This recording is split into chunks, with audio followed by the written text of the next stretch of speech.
¿Cómo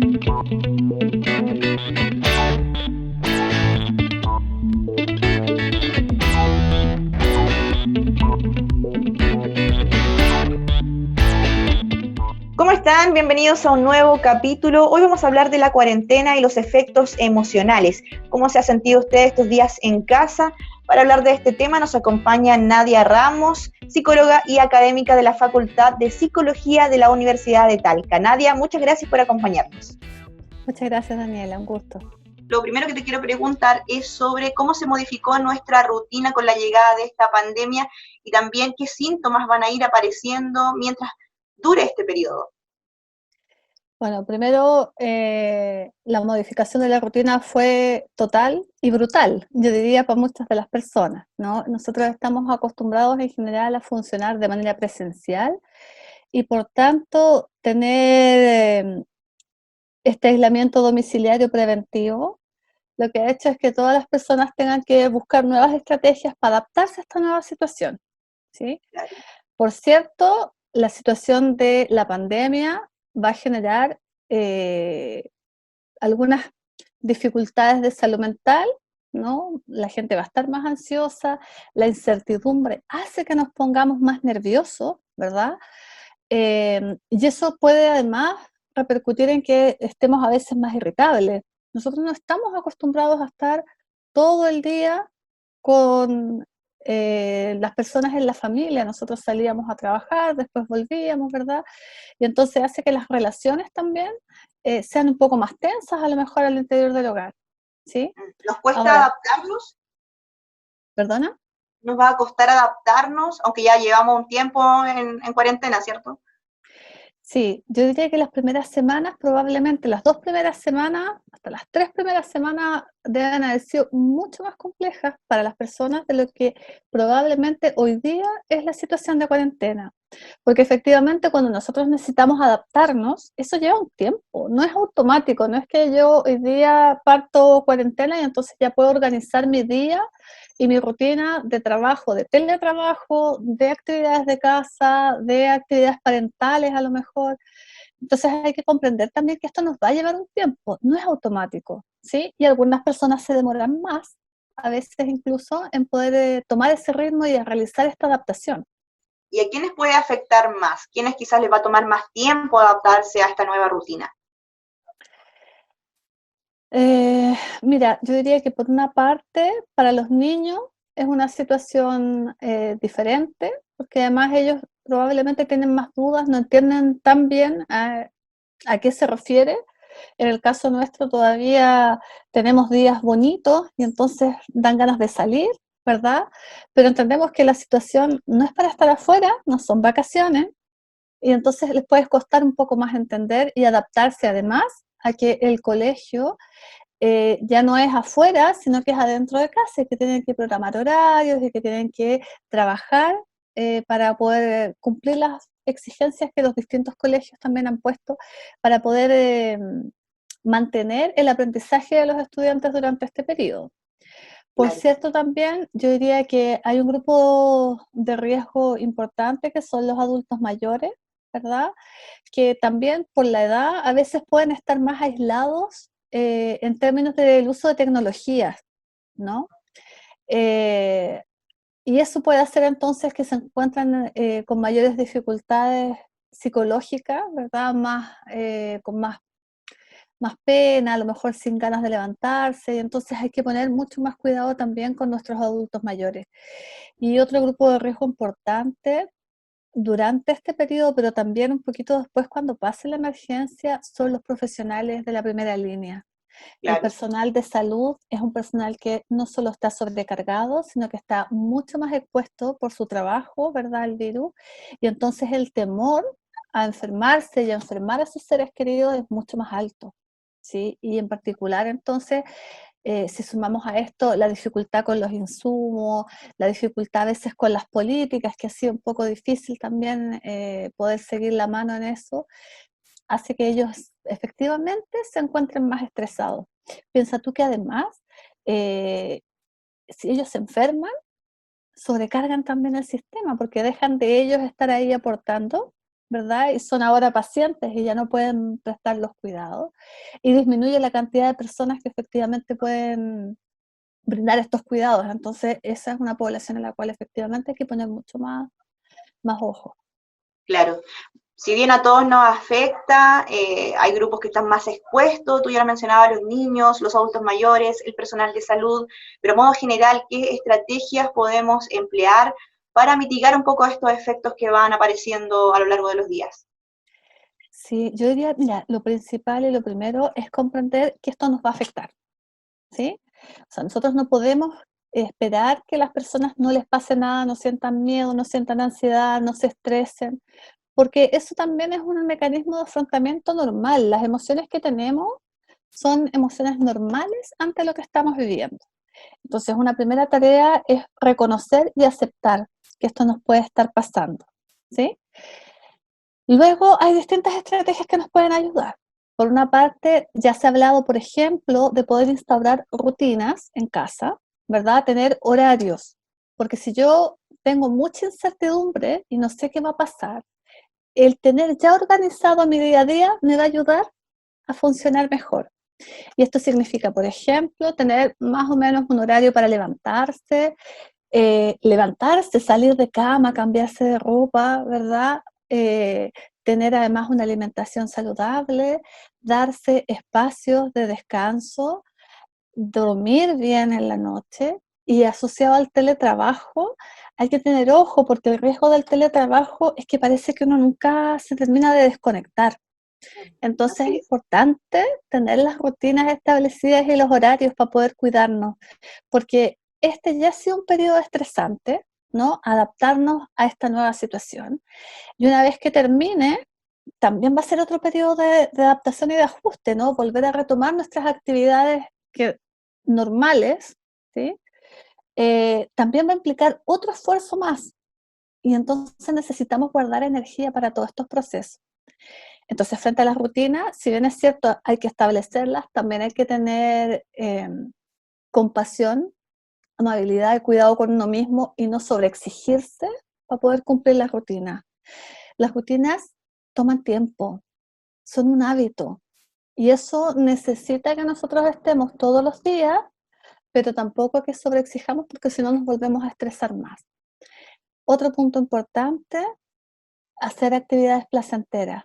¿Sí? Retomar actividades que a lo mejor disfrutábamos y que por temas de tiempo no habíamos podido, y ahora entonces darle un espacio en nuestra agenda, ya sea para leer, para ver una serie, para escuchar música, para tocar instrumentos musicales o aprender a lo mejor algo nuevo que yo tenía pendiente por ahí y que ahora a lo mejor es el momento de poder darle una cabida a algo que me haga sentir bien, Y ¿sí? parece que las personas sí lo están haciendo porque hemos visto a través de las redes sociales, sobre todo a Instagram, muchas personas suben recetas, suben actividades que están haciendo, limpiando algo, pintando, ordenando el closet, no sé, hay muchas actividades que quizá uno las tenía olvidadas y que ahora se pueden Exacto. retomar, ¿cierto? Exactamente, actividades que a lo mejor teníamos pendientes, que siempre estaban ahí en nuestra cabeza, ¿verdad? Y a lo mejor ahora tenemos la posibilidad y el espacio para poder realizarlas. Y en ese sentido, un aspecto importante es que nosotros podamos transformar esta, este pensamiento, a lo mejor que esto es terrible y es catastrófico, por una oportunidad. ¿No? Oportunidad de hacer cosas nuevas, de hacer algo que estaba pendiente y también de conectarnos con nuestros seres queridos y nuestra familia, ¿no? El desafío de estar en casa todos juntos implica también que tenemos que cuidar precisamente estas relaciones, porque sabemos que el ambiente está tenso, entonces hay que poner todavía más cuidado en la forma como nos relacionamos. Claro, entonces un aspecto clave es establecer rutinas y también hacer actividades recreativas. Los fines de semana quizás son precisos para aquello, ¿no? Sí, pero también a veces en la semana creo que es Ya. importante, esto es como un hábito, cuando nosotros queremos cuidar la salud mental a nivel general, así como tenemos la higiene, ¿no? Que nos bañamos todos los días, que nos lavamos los dientes después de cada comida, nos hemos olvidado un poco que la salud mental también requiere de estos hábitos de higiene.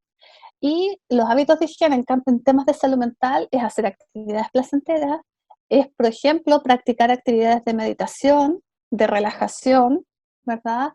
O actividades, por ejemplo, espirituales, ¿sí? Entonces, realizar actividades que nos traigan gratificación a nosotros mismos es la forma de cuidarnos todos los días en cuanto a la salud mental, haya o no haya crisis. Claro. Eso se podría hacer después de quizás que las personas terminen el teletrabajo. Muchas personas han mantenido el horario habitual, por ejemplo, junto a los niños, quizás después de terminar sus tareas. Exacto, siempre hay que buscar los espacios eh, diferenciados, ¿no? Lo que significa el teletrabajo, lo que significa la tarea o el apoyo escolar con los niños, pero también los espacios de esparcimiento, de recreación, de comunicación al interior de la familia. Sí. Nadia, tú mencionabas algunos síntomas que aparecen durante este periodo, pero ¿cuándo ya nos tenemos que preocupar, por ejemplo? Bueno, nos tenemos que preocupar cuando las personas dejan de funcionar, Ya, ¿sí?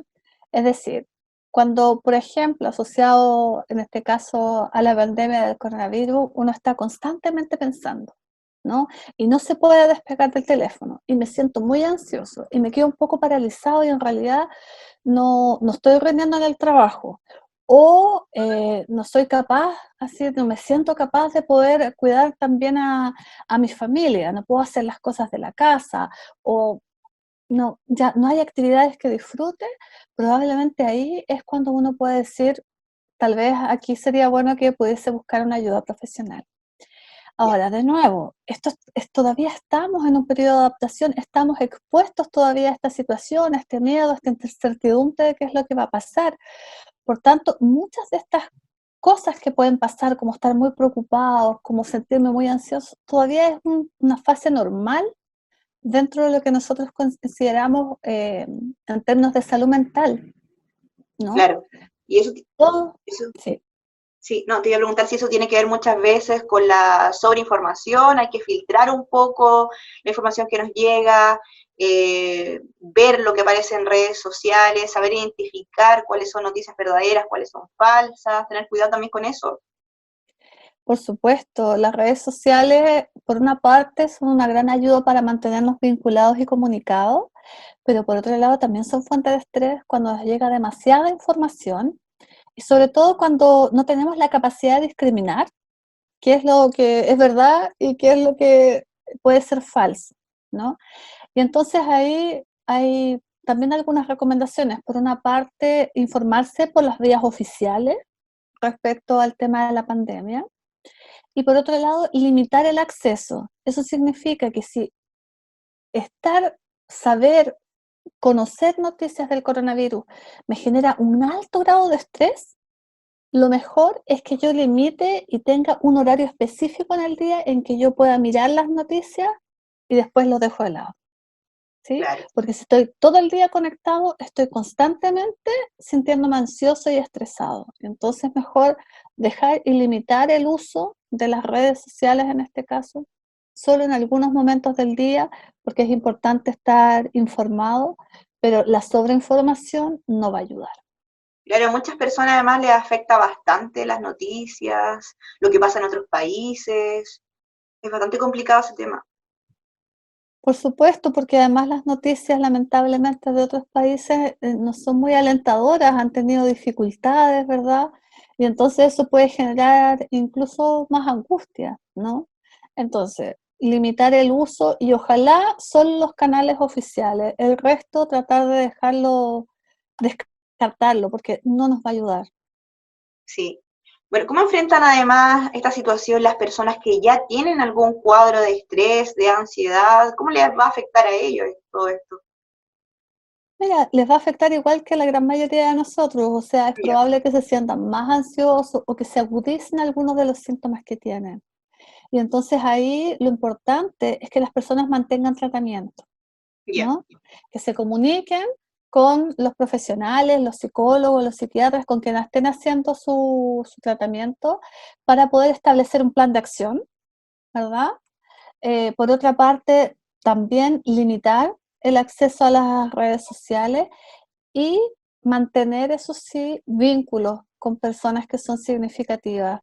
Y aquí, por cierto, las personas que están en conocimiento de que un familiar, un amigo tiene estas dificultades de salud mental, estar más atentos, ¿no? Porque sabemos que, no sé, pues personas que están con depresión o con trastornos ansiosos pueden sentirse ahora validados para aislarse, ¿no? O sea, cuando uno está con depresión, lo único que quiere es estar acostado en la cama, ¿verdad? Y ojalá no hablar con nadie, entonces eso se puede agudizar.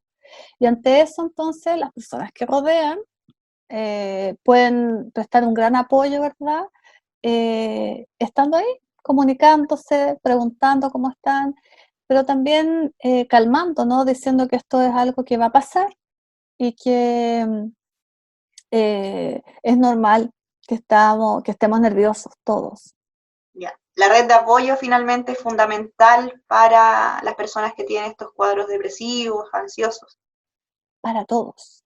La red social, el apoyo social, debiéramos tenerlo en todo momento, porque es precisamente un factor que nosotros hemos visto que aumenta el bienestar, ¿sí?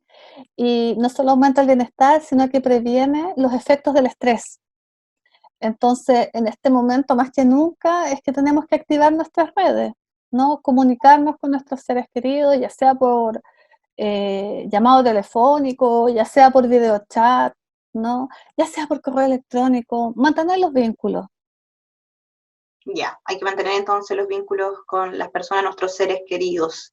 Sí. Sí. Y volviendo a la rutina, tú mencionabas también a los niños. Los niños muchas veces están acostumbrados quizás a salir, algunos viven quizás en departamentos, no pueden ahora bajar a jugar con sus amigos. ¿Qué podemos emplear para que mantener un poco su rutina y cómo explicarles quizás la situación en la que estamos viviendo? Mira, hay varios cuentos en internet que nos pueden ayudar a veces a explicarle mejor a los niños qué es lo que significa estar en cuarentena, ¿no? Dentro de las ideas centrales, una de ellas es comprender que esta acción que estamos haciendo como sociedad es una acción para cuidarlos a ellos, pero también para cuidar a otros, ¿no? Entonces eso es una responsabilidad. Y también entonces es importante ir monitoreando qué van pensando ellos, qué van sintiendo, ¿no? Y preguntar, ¿qué piensas tú de esto? ¿Qué te molesta? ¿Qué te gustaría hacer? ¿Verdad? Y darles la vuelta, ¿no? Mostrar que esta también es una oportunidad para conectarnos, para conversar, para hacer cosas que a lo mejor no teníamos tiempo para hacer, pero sobre todo yo diría escucharlos, ¿sí? Y no hacer como que no van a entender lo que está pasando, lo que pasa es que hay que explicárselo a su nivel, ¿no? Que Claro. en este momento lo que estamos haciendo es cuidarnos todos, ¿sí? Yeah. Y que estar pendiente además de su comportamiento. Lo que pasa es que los niños, al igual que nosotros, cuando estamos estresados los van a manifestar.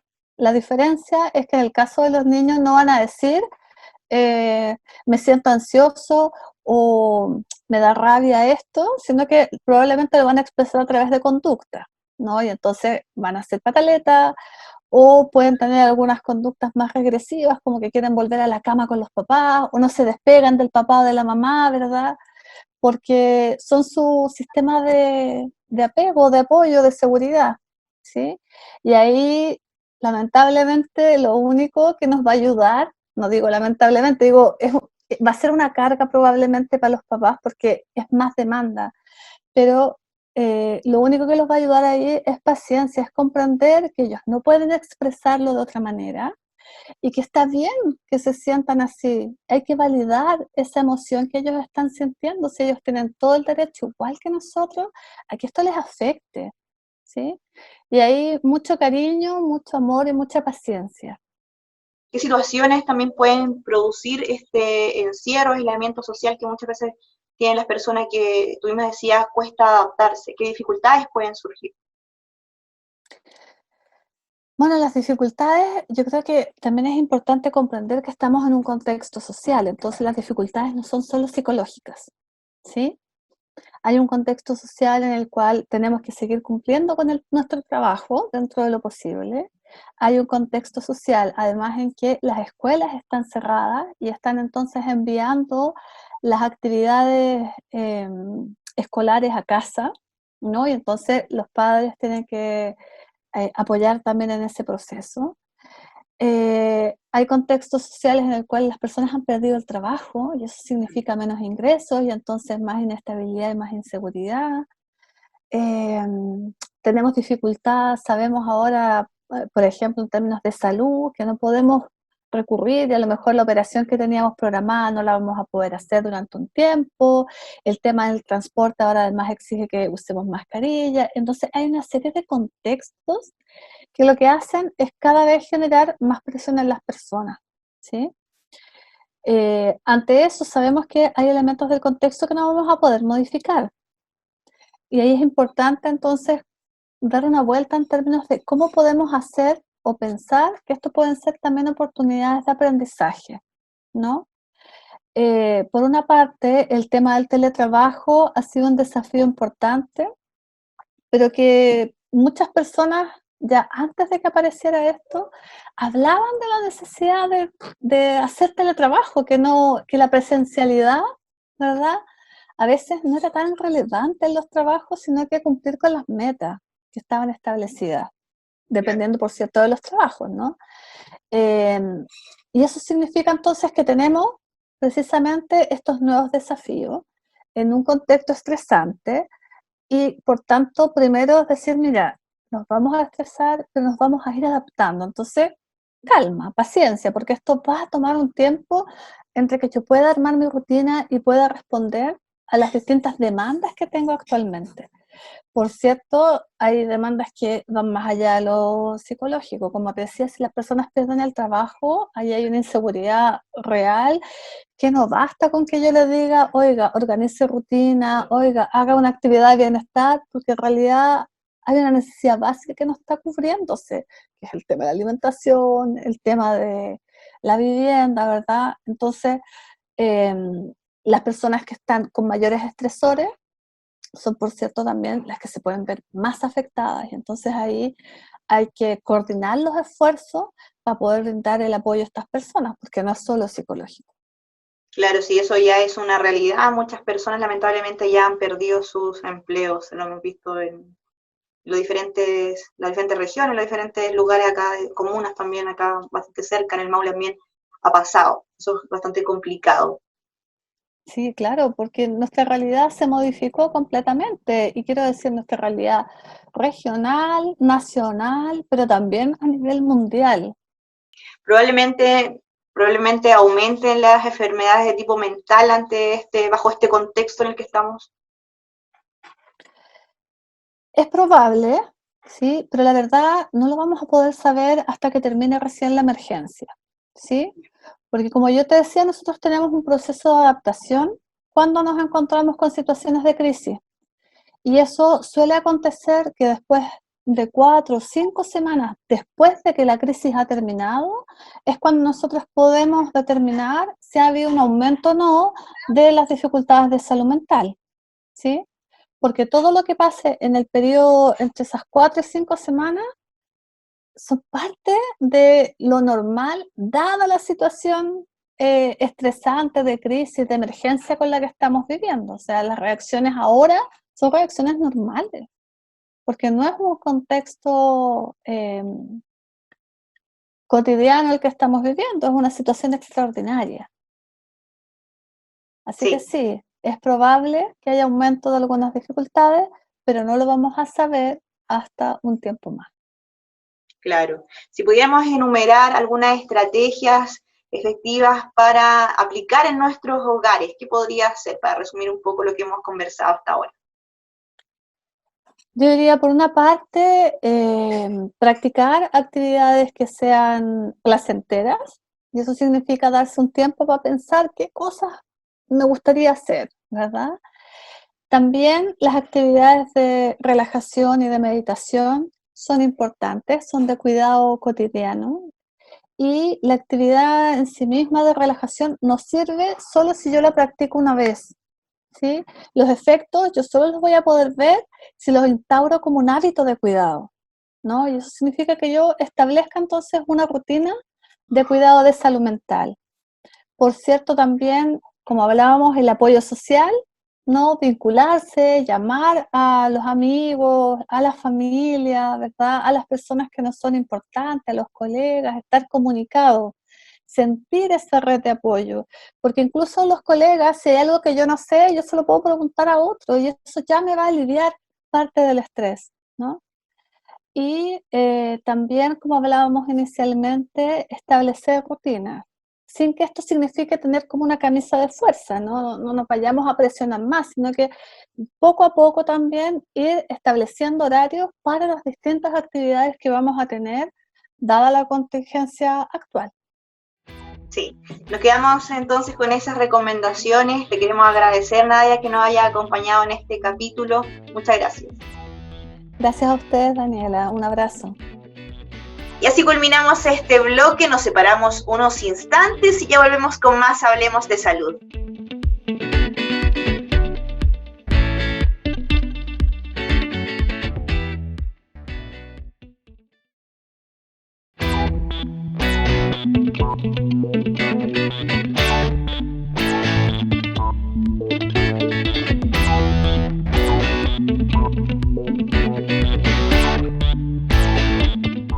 Y ya estamos de regreso y en este bloque del programa vamos a hablar sobre los beneficios de la terapia ocupacional. Nos acompaña Pablo López, terapeuta ocupacional y académico de la Escuela de Terapia Ocupacional de la Universidad de Talca. Pablo, bienvenido, muchas gracias por acompañarnos. Hola, gracias. Pablo, primero preguntarte si pudiésemos explicar lo que es la terapia ocupacional en términos simples, sencillos, para que la gente pueda entender en sus casas, ¿cierto? Bueno, la terapia ocupacional es una disciplina sociosanitaria que aborda a personas que se encuentran con o sin alguna condición de salud en particular para que puedan ser más independientes, más autónomas en sus actividades diarias. Y una de las principales herramientas que utilizamos los terapeutas ocupacionales es la ocupación, para promover esta autonomía y la participación en la comunidad de las personas. Trabajamos además en distintas áreas, en el área física, en salud mental, en gestión, en educación, entre muchas otras. Claro. Y por ejemplo, ¿cómo saber cuándo un niño o niña va a requerir de la terapia ocupacional? Bueno, cuando un niño requiere de terapia ocupacional es porque presenta una afectación en alguno de los ámbitos de su vida, una afectación en su desempeño, lo que se dice. Por ejemplo, tiene algunos problemas en la casa o quizá está con dificultades en el colegio. Entonces ahí generalmente los especialistas derivan a terapia ocupacional para que nosotros le podamos proporcionar algunos apoyos a este niño y podamos Ya, mejorar los aspectos que necesita trabajar. claro. Y en ese sentido, ¿cuáles son las afecciones más comunes que se pueden presentar? Algunas de las afecciones que más trabajamos, los terapeutas que nos dedicamos al área infantil, es el trastorno del espectro autista, por ejemplo, síndrome de Down, problemas de conducta, y ahora también se abordan mucho las dificultades en la integración sensorial. Perfecto, sí. Bueno, ahora muchas personas, familias, están en sus casas con sus hijos. ¿Qué actividades pudiesen realizar para fomentar la autonomía, sus capacidades? Si nos pudieses contar un poco al respecto. Bueno, en estos tiempos como de cuarentena es importante que los niños puedan tener una rutina equilibrada dentro de la casa y a la vez flexible, considerando que están fuera de un contexto normal.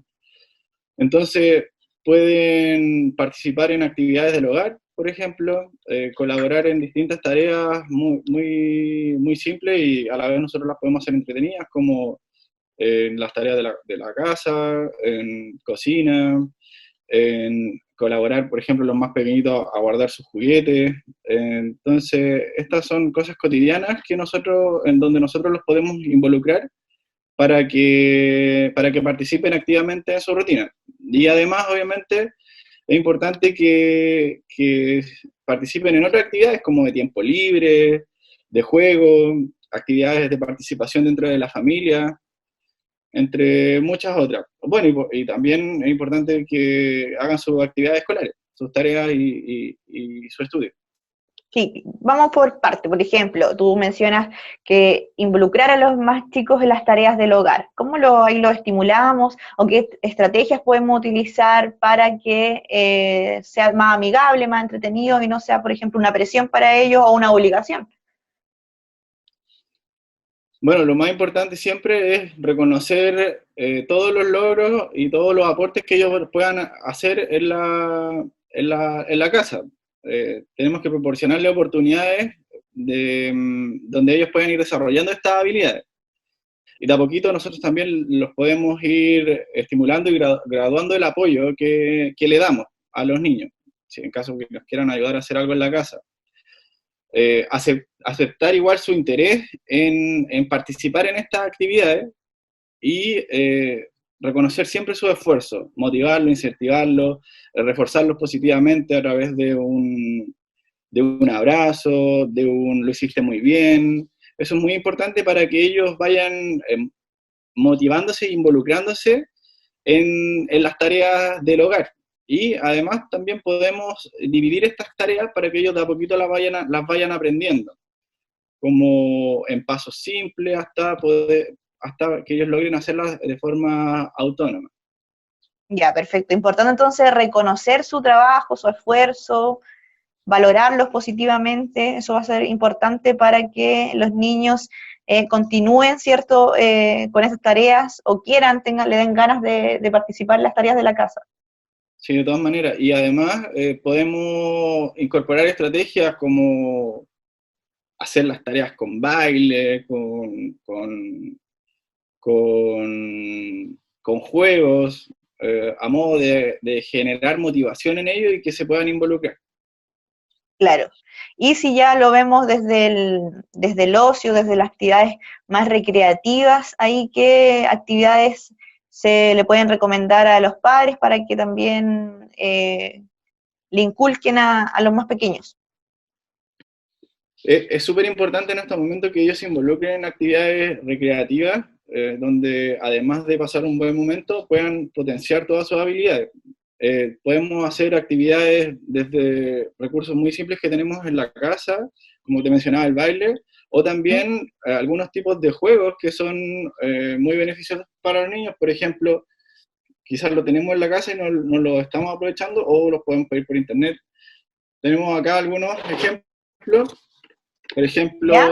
este es un juego que le gusta mucho a los niños, que es el Monos Locos, donde pueden trabajar en equipo con las personas de su familia y además reforzar o fortalecer sus destrezas de motricidad fina. También Ya. tenemos, por ejemplo, otros juegos de mesa para los niños un poquito más grandes, sobre 5 años, el Monopoly Junior, tenemos un juego que me gusta mucho, que siempre se lo recomiendo a los papás, es el Cranium Junior, que Ya. es muy, muy divertido y además pueden trabajar distintas habilidades porque en este juego pueden crear figuras con masa, por ejemplo, pueden Claro. dibujar, pueden hacer una mímica y además van respetando los roles, los turnos en la actividad. Entonces este juego es súper recomendado igual. También tenemos otros para los más chiquititos que también son súper interesantes, que son estos, por ejemplo, los juegos de Play-Doh, donde los niños tienen que amasar, tienen que ocupar distintos implementos para poder construir en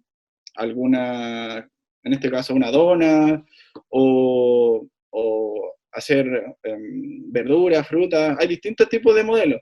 Entonces, además de trabajar las habilidades motrices, pueden desarrollar su imaginación, su creatividad, y son súper súper motivantes para los niños. Y Claro. otro que yo puedo recomendar, que igual es como para medianamente un poquito más grande, de 4 años hasta los más grandes, 11, 12, son los Lego. Los Ya. Lego es una instancia donde ellos pueden respetar reglas, desarrollar su creatividad, trabajar en equipo porque lo pueden hacer con algunos de los miembros de su familia. Algunos Legos, por ejemplo, traen manuales, entonces este juego se puede hacer en equipo.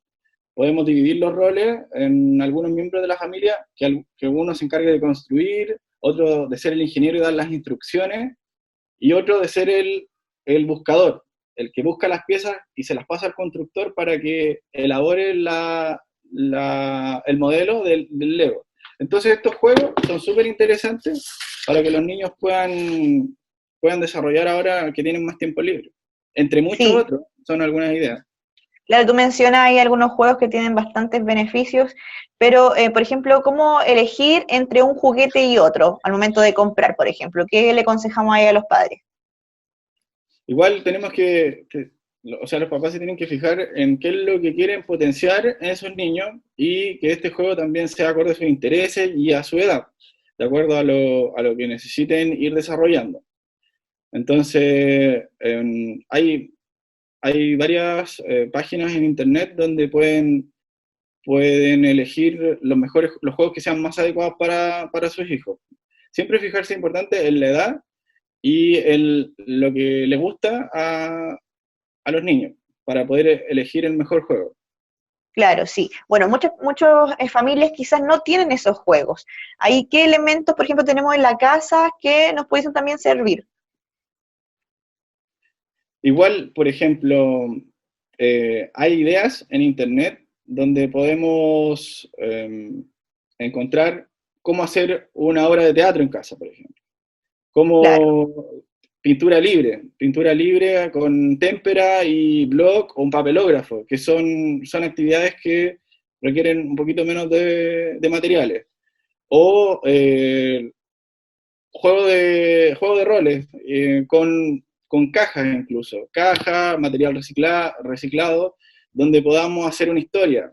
Todas estas actividades son de bajos materiales y fomentan mucho la creatividad, las destrezas de los niños y van a ayudar a tener niños más autorregulados, con menos ansiedad en la cuarentena. Y otra cosa súper importante, que nosotros igual lo ocupamos mucho los terapeutas, son las actividades sensoriales. Entonces, ya. con algunos niños más pequeñitos, podemos hacer cajas sensoriales, por ejemplo, con, con arroz, con fideos, donde ellos tengan que buscar distintos tipos de estímulos, cosas como de ese estilo. O las telas incluso. Las telas que tenemos en la casa pueden servir mucho para poder hacer juegos simbólicos o estimular quizás los sentidos sensoriales, como por ejemplo la propiocepción, el sistema táctil. Entonces, con algunos materiales que tenemos en la casa, que son fáciles de encontrar, podemos inventar distintos tipos de juegos. Claro, ya, lo importante es ser creativo, buscar ahí en la casa qué elementos tenemos que nos pueden servir y generar estos espacios, ¿cierto? Muchas veces vemos que los papás están trabajando, con teletrabajo, no sé, de forma presencial, pero hay que buscar estos momentos donde se puedan compartir con los hijos. Sí, de todas maneras, ahora que, o sea, si tenemos entre comillas un poquito más de tiempo, eh, la idea es buscar los espacios para dedicarle tiempo a los niños y poder jugar con ellos, porque si nosotros igual jugamos con ellos, vamos a promover que estén más tranquilos, menos ansiosos, considerando que no tienen la oportunidad de salir, de correr, de tocar el pasto, de ir al parque, actividades que antes quizás antes contribuían mucho a que ellos estuvieran más autorregulados y, y ahora eso en la situación de cuarentena no se puede dar. Entonces tenemos que encontrar actividades que promuevan su autorregulación para que los niños estén más tranquilos y de esa forma también los padres van a estar también mucho mejor, si los niños están menos ansiosos. Hay muchos niños que hoy están en sus casas, algunos con clases online, le envían la materia, las guías, y ahí como los padres también pueden fomentar los hábitos de estudio de una forma más entretenida, para que los niños tampoco no se estresen o no tengan ganas de estudiar. Bueno, es importante mencionar que para lograr establecer un hábito de estudio, los niños tienen que desarrollar ciertas habilidades. Por ejemplo, la atención sostenida, la concentración, la memoria, la tolerancia a la frustración. Entonces, todo esto también lo podemos desarrollar con tipos de juegos, como Ya, por ejemplo, memorice o puzzles, rompecabezas, en los mismos Lego. Todas estas juegos van a ayudar a potenciar destrezas que necesitan los niños para lograr los hábitos de estudio, ¿ya? Y una vez que ya más o menos veamos que los niños son capaces de lograr hábitos de estudio, algunos puntos importantes son, como para nosotros también, como cuando estamos por teletrabajo, es tener una zona confortable para poder estudiar, ¿ya? Que claro. esté, ojalá, libre de ruido, tranquila, con buena luminosidad. Igual es importante que encontremos el momento justo o preciso para que ellos puedan estudiar. Por ejemplo, idealmente después de la 11, y ojalá que también luego del estudio venga una actividad entretenida, significativa, para que ellos asocien que estudiar es algo entretenido, y finalmente que se motiven a hacerlo, porque después van a hacer algo todavía que les motiva mucho más, que es jugar, por ejemplo. Claro. ¿Y estas destrezas que tú mencionas se pueden fomentar durante todo el ciclo de la vida o uno debiese concentrarse ya cuando son más pequeños, desde temprana edad? En todo ámbito siempre va a ser importante fomentar todas estas destrezas desde más pequeñito, ¿ya? Siempre va a ir graduando el nivel del desafío que nosotros vamos a ir proporcionando a los niños. Si podemos estimular que participen en estas actividades de más chiquitito, es mucho mejor. Y incluso también lo que te comentaba de la participación en las actividades del hogar, también va a ayudar a que ellos tengan tolerancia a la frustración, que respeten las normas de la casa, que sean ordenados. Entonces, estas habilidades, de acuerdo a la edad, van a ir desarrollándose desde más pequeñitos mucho mejor. Es recomendable además que los niños, por ejemplo, para estudiar, no sé, vean videos de YouTube, utilicen las tablets, computador, el celular, o es mejor que hay que el papá esté presente también en ese aspecto. Sí es recomendable, pero a la vez es importante que podamos establecer ciertos límites en el uso de las plataformas digitales. ¿Mm? El YouTube es una herramienta súper beneficiosa para los niños en cuanto a los aprendizajes que pueden adquirir en distintas áreas, pero también tenemos que establecer tiempo para su uso, ¿ya? Una de las plataformas que yo recomiendo para que puedan aprender los niños es YouTube. También hay otras que son, por ejemplo, el Kahoot, que es una herramienta que nos permite quizá hacer algunas preguntas y después los niños las pueden responder en el computador o en su celular. De ahí podemos ir viendo si están aprendiendo algunos contenidos, por ejemplo, los niños que están en el colegio. Y otra plataforma que encontré interesante es el árbol ABC, que ahí pueden encontrar algún material relacionado como educativo que les sirva para ir reforzando ciertos contenidos a los papás en la casa. Ya, entonces se pueden utilizar, pero siempre ahí con la atención de los padres, poniendo límites también. De todas maneras. Pablo, respecto también a las medidas de autocuidados, ¿cómo les podemos hacer que sean mucho más entretenidas y que los niños también puedan interiorizar ese mensaje que hoy tenemos, por ejemplo, de estar en casa, de lavarnos las manos, de utilizar algunos elementos de protección? Bueno, los niños siempre van a incorporar todas estas medidas de mejor forma si lo hacemos mediante el juego, ¿ya?